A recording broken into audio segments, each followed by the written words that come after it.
A sloth, a donkey, and a curious human. Send a prompt and see what they're doing. One hits record with a question on his mind. Two brothers pick it up, see what they find. Corn takes his time, Herman's got the facts. Back and forth, they never hold back. My weird prompts, come on in, that's where we begin. My weird prompts, glad you're here. This episode was generated using artificial intelligence. Please verify facts. My Weird Prompts is a community-driven initiative exploring how AI can fuel curiosity and uncover the fascinating ways our world works. GPU compute for this podcast is generously provided by Modal. Learn more at modal.com. Herman, I was looking through my email the other day and I saw one of those automated alerts from a credit monitoring service. It was telling me that my information might have been found on the dark web. And my first instinct, like most people I think, was to go straight to, have I been pwned, and see what the damage was. But then it hit me. By the time I am getting this email, the damage is not just done, it is practically ancient history in internet terms. Herman Poppleberry here, and you have hit on something important, corn. That feeling of checking a notification site is like looking at a coroner report. It tells you how the patient died, but the death happened months or even years ago. Our housemate Daniel actually sent us a prompt about this very thing. He wanted us to look into the life cycle of a data breach and why these public notification services, as great as they are for awareness, are really just the tip of a very large and very cold iceberg. It is a sobering thought. We have this illusion of security because we have not received an alert today. We think, okay, I am clean, my credentials are safe, but today we are going to pull back the curtain on what we call the silent breach. These are the compromises that never hit the public index, the ones that stay in the shadows while hackers quietly exploit the data. That is the reality. And Daniel really hit on a nerve here because the technical reality of how these breaches happen versus how they are reported to the public are two completely different worlds.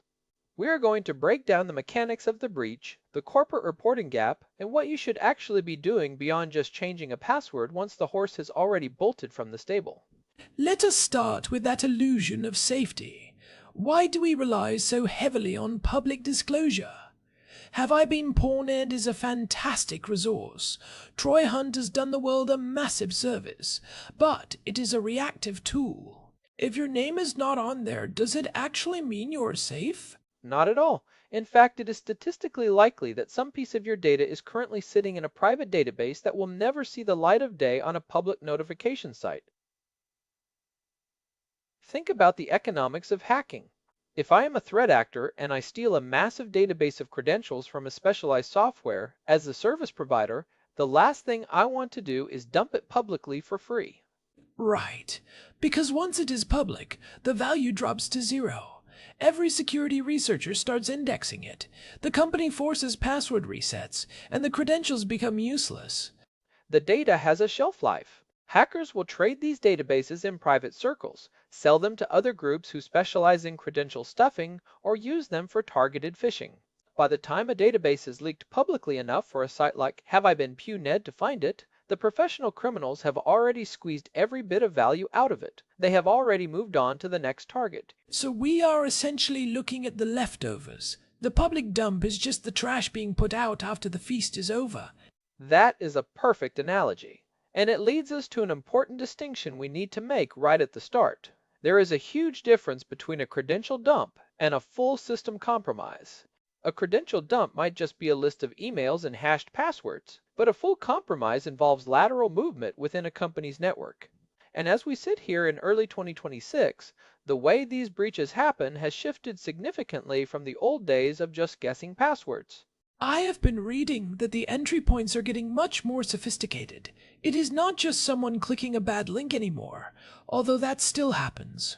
You were telling me earlier that a huge percentage of breaches now involve application programming interfaces, or APIs. Yes, as of this year, over 70% of major data breaches involve some form of API misconfiguration. Think about how modern software works. Everything is interconnected. Your banking app talks to a payment processor via an API. Your fitness tracker talks to a cloud database via an API. If one of those connections is not properly secured, a hacker can essentially walk through an open digital door and request data directly from the server without ever needing a user password. And that is where the silent breach really lives. If I am a hacker and I find a misconfigured API endpoint that lets me scrape user data, I am not making a big scene. I am not changing people's passwords or defacing the website. I am just quietly downloading as much as I can. This is often referred to as Broken Object Level Authorization, or BOLA. It is the number one threat on the OWASP API Security Top 10 list for a reason. A hacker finds one valid request, changes a single digit in a user ID, and the server just hands over the next person's data. They script this, and within an hour they have mirrored your entire user base. No alarms go off because each individual request looks like a legitimate user checking their profile. This brings up the average dwell time. This is a metric that everyone should know. Dwell time is the duration between when a hacker first gains access and when the company actually discovers them. For most enterprise-level providers, that average dwell time is still over 200 days. That is more than 6 months where a hacker is just sitting there, potentially mirroring your entire database, watching your traffic, and learning your patterns. And the scary part is how they avoid detection. They're not using loud, obvious tools. They use what we call living off the land techniques. They use the company's own administrative tools against them. If a hacker is using the same software as the legitimate system administrators, it is very hard for endpoint detection and response systems, or EDR, to flag it as malicious. It just looks like a busy day at the office. 200 days is an eternity in tech. Imagine someone living in your basement for 6 months and you have no idea.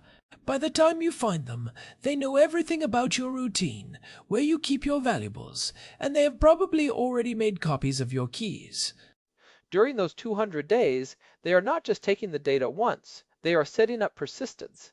They are creating backdoors, compromising service accounts, and moving laterally from the web server to the database server, and maybe even into the internal communications like Slack or Teams. By the time the breach is discovered, the attackers have often moved through 3 or 4 different layers of the infrastructure. This really speaks to the reporting gap we wanted to discuss. If it takes 200 days to find the breach, how long does it take for the company to actually tell the users? Because we see these headlines all the time where a company says they are disclosing a breach that happened a year ago. This is where the corporate strategy of minimize and contain comes into play. From a legal and public relations perspective, a data breach is a nightmare. So the moment a company realizes they have been hit, the lawyers often get involved before the engineers have even finished the forensic report. It is a calculated delay. They want to be able to say, we have investigated and found that only a limited number of users were affected. They wait until they can frame the narrative. They will use phrases like, we have no evidence that passwords were stolen, which is technically true if they have not looked at that specific server yet, or if the hackers were just stealing session tokens instead. We talked about this back in episode 958 when we discussed the two-factor authentication fallacy. If a hacker steals your session token, they do not need your password. They are already logged in as you. Right, and the company can honestly say your password was not compromised, while your entire account was still wide open. It is a linguistic game they play to minimize liability. It really is. Let us look at a hypothetical case study, though it is based on several real events we have seen recently. Imagine a major SaaS provider, let us call them CloudSync Pro. They discover an unauthorized actor accessed their environment via a misconfigured API in June. They spend July and August doing forensics. In September, they realize the actor mirrored the entire production database. But their public statement in October says, we identified an isolated incident involving unauthorized access to a limited set of technical logs. That is a huge difference. Mirroring a database is the crown jewels. Technical logs sounds like boring metadata. But those technical logs might contain the session tokens or the API keys that allow access to the database. So technically, they are telling the truth, but they are omitting the catastrophic impact. They drip feed the information to avoid a massive drop in stock price or a class action lawsuit. They want to reach a settlement before the full scope is even understood by the public. It makes me wonder about the accountability side of things. If a breach occurs, is it always a sign of substandard security? Or is it just the inevitable cost of doing business in a world where the attackers only have to be right once, but the defenders have to be right every single second? That is the million-dollar question. I tend to think it is a bit of both. You have to look at the nature of the breach.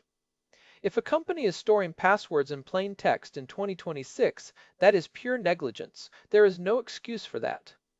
But if they are hit by a zero-day exploit in a piece of foundational software that everyone uses, it is harder to point the finger and say they were incompetent. But even then, the way they respond tells you everything you need to know about their security culture. A company with a strong culture will have rapid detection, they will be transparent early on, and they will have a clear plan for how users can protect themselves. A company with a poor culture will try to hide it until a journalist from TechCrunch or Krebs on security calls them for comment. And that is often how it happens. A security researcher finds the data on a forum, tries to notify the company, gets ignored or threatened with a lawsuit, and then goes to the press. Only then does the company issue a press release saying they take security very seriously. It is a predictable cycle at this point. Let us get into the mechanics of what happens once that data is out there. We mentioned credential stuffing earlier. For the listeners who might not be familiar with the term, can you explain how that works and why it makes a single leak so dangerous for all of our other accounts? Credential stuffing is an automated attack where hackers take a list of username and password pairs from one breach. Let us say a small fitness app you used 5 years ago, and they use automated bots to try those same credentials on thousands of other sites. They try your bank, your email, your social media, your Amazon account.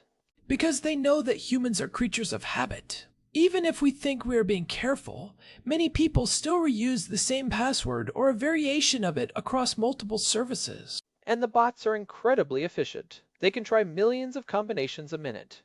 They use residential proxy networks to make it look like the login attempts are coming from different homes all over the world, which bypasses simple geographic blocking. We covered those residential proxy networks in episode 1008. It is a massive industry now. So if you are reusing a password, a breach at a tiny, insignificant website can lead to a total compromise of your entire digital identity. That is the ripple effect of a single leak.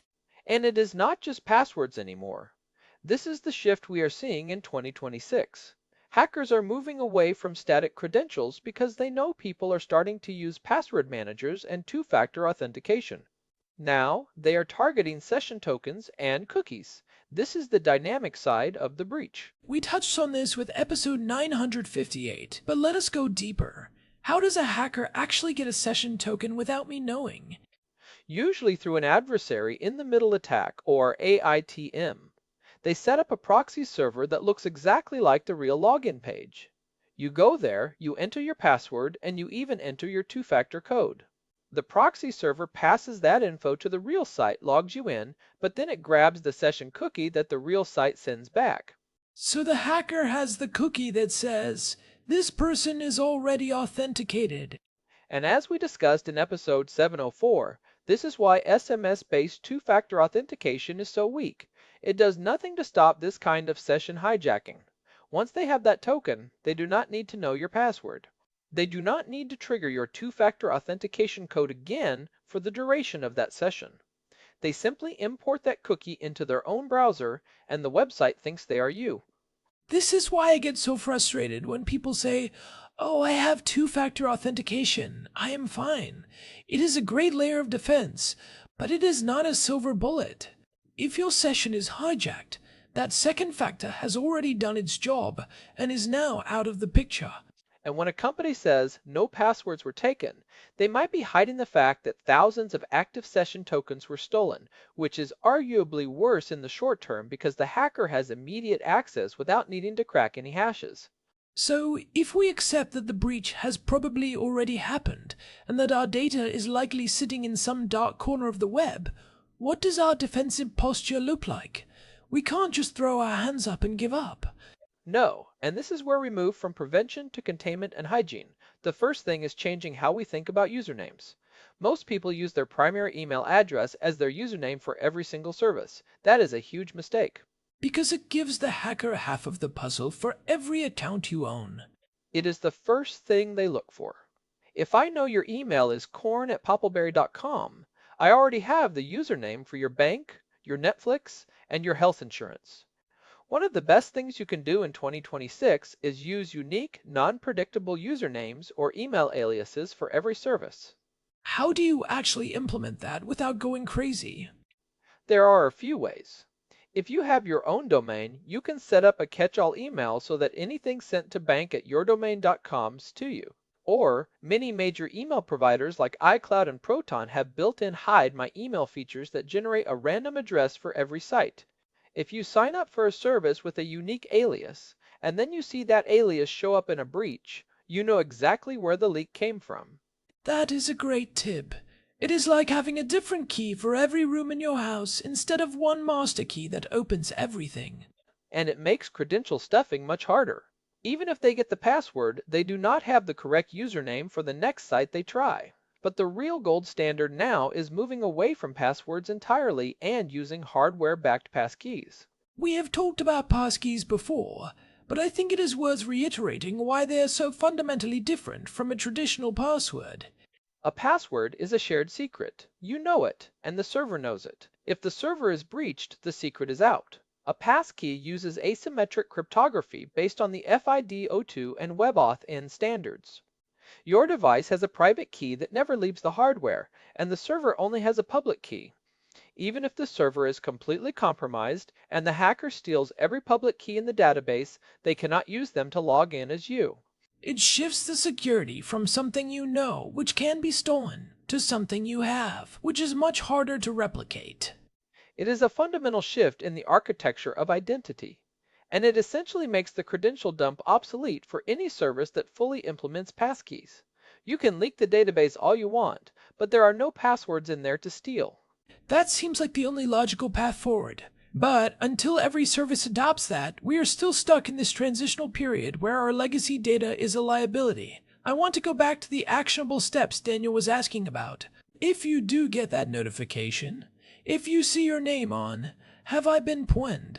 what is the checklist?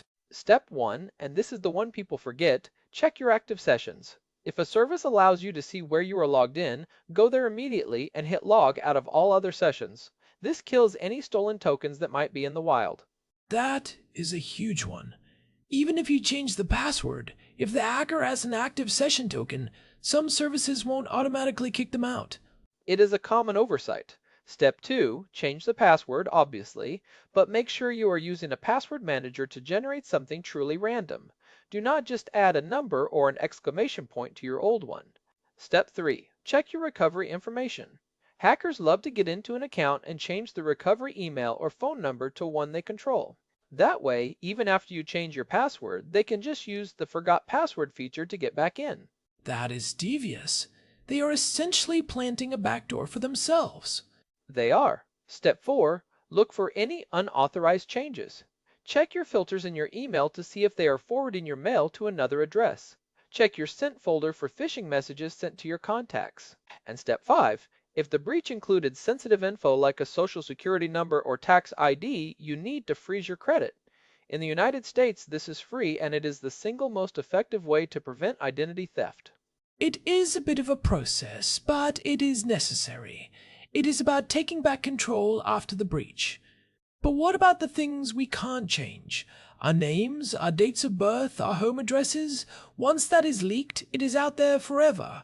That is the permanent record of the internet, and that is why we have to assume that our basic biographical data is already public. We should operate with the mindset that anyone who wants to find our address or our birthday already has it. This means we should be extra skeptical of any phone call or email that uses that information to try and build trust. The old "we are calling from your bank and we have your address on file so you can trust us" line. That information is no longer a valid way to verify identity. We have to be more disciplined. If someone calls you claiming to be from a service, hang up and call the official number back yourself. Never provide information to someone who reached out to you first. It is a defensive way of living, but it is the reality of our digital landscape. I want to touch on the point about the reporting process again. How does a company actually identify that a breach has happened? Is it usually an automated alert, or is it a human noticing something strange? It is a mix. Ideally, you have robust logging and monitoring. You have systems that flag when an unusual amount of data is being exported, or when an administrative account is logging in from a new location at 3 in the morning. But as I said, hackers are getting very good at staying under those thresholds.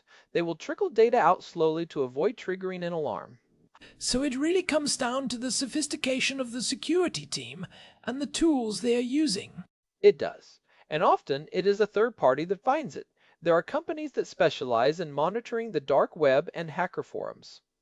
They will find a database for sale, verify a few records, and then reach out to the company to tell them they have been breached. This is a whole sub-industry of cybersecurity now.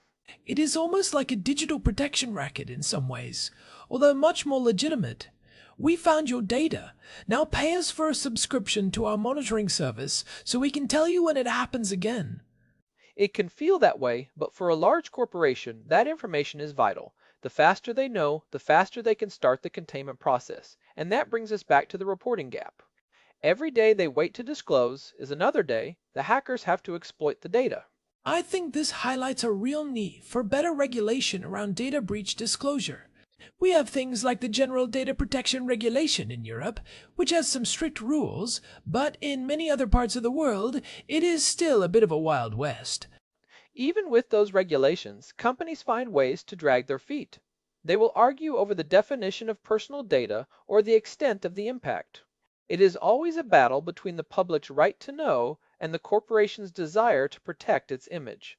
So if we are looking at the future of identity, where are we going? Are we going to reach a point where static credentials are just gone entirely? I think that is the only sustainable future. We are already seeing the beginning of it with passkeys and biometric authentication. In 10 years, the idea of having a password that you type into a box might seem as archaic as using a rotary phone. We will move toward a model of continuous authentication, where your devices and your behavior patterns are constantly verifying that you are who you say you are. It is a compelling and slightly terrifying evolution. I think the key takeaway for our listeners today is that the notification you get in your inbox is not the beginning of the story. It is the end of a very long and quiet process. You have to be proactive. Assume the breach has happened, practice good credential hygiene, use a password manager, and for heaven's sake turn on passkeys wherever they are available. Well said, Korn. And don't forget the unique usernames. That is a low-effort, high-reward step that almost no one is doing. If you want to be ahead of 99% of the population, start using unique identifiers for your important accounts. It has been a deep dive today, and I think we covered a lot of ground that people often miss when they talk about data breaches. It is not just about the leak itself, it is about the mechanics of the silence before the storm. It really is. And I want to thank Daniel for sending this in. It is a topic that affects literally everyone who uses the internet, which is everyone. It is good to be able to pull back the curtain and show people what is actually happening behind those corporate press releases. I agree. And if you are finding this kind of deep dive useful, we would really appreciate it if you could leave us a review on your podcast app or on Spotify. It genuinely helps other people find the show and helps us keep these conversations going. It really does make a difference. We see every review and we appreciate the support from our community. If you want to stay up to date with the show, you can find all of our past episodes, including the ones we mentioned today, like episode 958 on the two-factor authentication fallacy, and episode 704 on the SMS paradox, over at myweirdprompts.com. We have a full archive there, and an RSS feed if you want to subscribe directly. And if you are on Telegram, you can search for My Weird Prompts and join our channel there. We post every time a new episode drops, so you never miss a deep dive. We've got a lot more interesting topics lined up for the coming weeks, so stay tuned. Security is a process, not a destination, and we are glad to have you on this journey with us. Keep those passwords unique. Keep your software updated and stay curious. Thanks for listening to My Weird Prompts. I am Korn Poppleberry. And I am Herman Poppleberry. We will see you next time. Take care, everyone. This episode was generated using Gemini Flash 3. Text-to-speech engine was Chatterbox. Thanks for listening to our show, My Weird Prompts, where our thoughts go from slow takes to facts on cue. We